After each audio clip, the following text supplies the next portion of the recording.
এক বিয়ের অনুষ্ঠানের সাক্ষী থাকল বাঁকুড়ার গঙ্গাজলঘাটি এলাকা। বিয়েতেও পরিবেশ সচেতনতা বার্তা। আমন্ত্রিত অতিথিদের চারা গাছ উপহার দিলেন বাঁকুড়ার গঙ্গাজলঘাটির নবদম্পতি।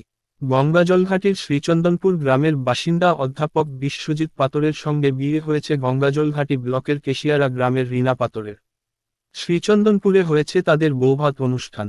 বিয়েতে মন্ত্র পড়ে বিয়ে দিলেন মহিলা পুরোহিত। গতানুগতিক নিয়মনীতি থেকে বেরিয়ে এসে মহিলা পুরোহিত তাদের বিয়ে দেয়। বৌভাতের অনুষ্ঠানেও ছিল সমস্ত রকমের ব্যবস্থাপনা। বিয়ের বৌভাত অনুষ্ঠানে আমন্ত্রিত 1000 জন অতিথিদের হাতেও তুলে দেওয়া হলো বিভিন্ন ধরনের চারাগাছ। গাছ জীবনের জন্য কতটা জরুরি তা বোঝাতেই এই অভিনব উদ্যোগ নিয়েছে নবদম্পতি। বিশ্ব উষ্ণায়ন কমাতে গাছ লাগানো জরুরি। তাই বিয়ের সামাজিক অনুষ্ঠানে চারাগাছ বিতরণের মধ্য দিয়ে বৃক্ষরোপণের একটি বার্তা দিলেন তারা। এমন বিয়েতে বর কনের পাশাপাশি খুশি আত্মীয় পরিজনরাও। এটা আমরা একটা নতুন জীবন স্টার্ট করতে চলেছি। তো একটা নতুন জীবন স্টার্ট হওয়ার সাথে সাথে একটা ভালো পরিবেশেও দরকার হয়। এই পরিবেশটাকে ভালো রাখার জন্য আমরা এই প্রতিশ্রুতি নিয়েছি। হ্যাঁ, যদি ভাবনা এই এই জন্যই যে ভালোভাবে বাঁচতে গেলে ভালোভাবে পরিবেশটাও আমাদের চারপাশে দরকার হয়। সেই পরিবেশকে যদি আমরা ভালো রাখতে চাই তাহলে আমাদেরকে কোনো একটা এমন কিছু করতে হবে যাতে পরিবেশ সুস্থভাবে থাকে, দূষণমুক্ত হয়। যার জন্যে আমাদের যত অতিথি এসছে, প্রায় 1000 অতিথি এসছেন, তাদেরকে আমরা রিটার্ন গিফট হিসাবে একটি করে চারা গাছ দিচ্ছি। কেননা একটি গাছ একটি প্রাণ। যাতে করে এই উদ্যোগটা আমরা নিয়েছি, এই উদ্যোগ নেওয়ার সাথে যদি কেউ অনুপ্রাণিত হয়ে এই উদ্যোগ আরো অপর নেয় তাহলে আমাদের যে পরিবেশটা আরো সুন্দরভাবে সুসজ্জিত হয়ে উঠবে।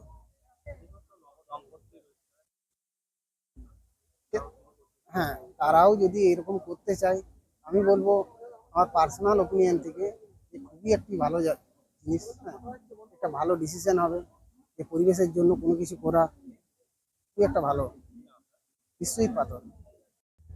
সেই যে সমাজকে একটা শেখানোর একটা জায়গাতে পৌঁছেছে, এটা খুবই একটা শিক্ষক হিসেবে আমার কাছে খুব আনন্দের। ও যখন আমার কাছে প্রস্তাবটা দেয় যে স্যার এরকম 1000 লোককে আমি গাছ তুলে দেবো, অন্তত পক্ষে কিছু গাছ তো বাঁচবে এবং আমার নতুন জীবনের সাথে সাথে একটা নতুন পরিবেশ তৈরি হবে, আমি খুব আপ্লুত হয়ে গেছিলাম। মানে ও আমার খুব কম সময়ের একটা ছাত্র, কিন্তু এই যে ভাবনাটা, প্লাস ওর শুধু এই ভাবনা নয়, বিশ্বজিৎ যেখানে চাকরি করে সেখানেও যাতে মানে বেকারদের চাকরি এবার কর্মসংস্থানের সুযোগ করে দেওয়ার জন্য সেখানে সে ফ্রি কোচিং টাইপের ব্যবস্থা করে। মানে ও যেটা জানে, এই যে এটাকে ও চারদিকে ছড়িয়ে দিতে চাইছে, মানে ও একটা যে পরিবেশ ক্রিয়েট করতে চাইছে, শুধু ওর বিয়েতে নয়, ওর টোটাল জীবন নিয়ে। মানে ও যেখানে শিক্ষা, যে ল কলেজের ও স্টুডেন্ট, এই টিচার আর কি, এখানেও অনেক ভালো ভালো কাজ করে এবং ওর এই ভাবনা আমাকে খুবই অনুপ্রাণিত করেছে, যার জন্য আমি আজকে এসেছি অনেক ব্যস্ততার মধ্যেও। এবং খুব ভালো লাগলো যে গাছগুলো সবাই খুব পরম আদরে নিয়ে যাচ্ছে এবং যে এলাকাতেও গাছগুলো দিয়েছে আমার মনে হয় এরা খুব যত্ন করেই এই গাছগুলোকে বড় করবে, কারণ এখানে বেশি তো একটা ক্ষেত মজুর সম্প্রদায়ের মানুষ বেশি, তারা কিন্তু এই গাছটাকে অবহেলা করবে না। নবদম্পতিকে কি বলবেন? নবদম্পতির তো অবশ্যই আমার মানে ছাত্র হিসেবে তারা সুখে থাকুক, কিন্তু তার পাশাপাশি তাদের এই যে ভাবনা, এই যে তারা এখন থেকে ভাবছে যে একটা নতুন পরিবেশ তৈরি করব, যে পরিবেশের মধ্যে আমার আগামী সন্তান বড় হবে, এই ভাবনাটা কতজন ভাবে? মানে সবাই বলে যে আগামী শিশুর বাসযোগ্য করে যাবো এই পৃথিবীকে, কিন্তু তার জন্য উদ্যোগটা কতটুকু থাকে? কিন্তু আজকে বিশ্বজিৎ যে উদ্যোগটা শুরু করেছে, আমার মনে হয় এটা এখানেই শেষ নয়।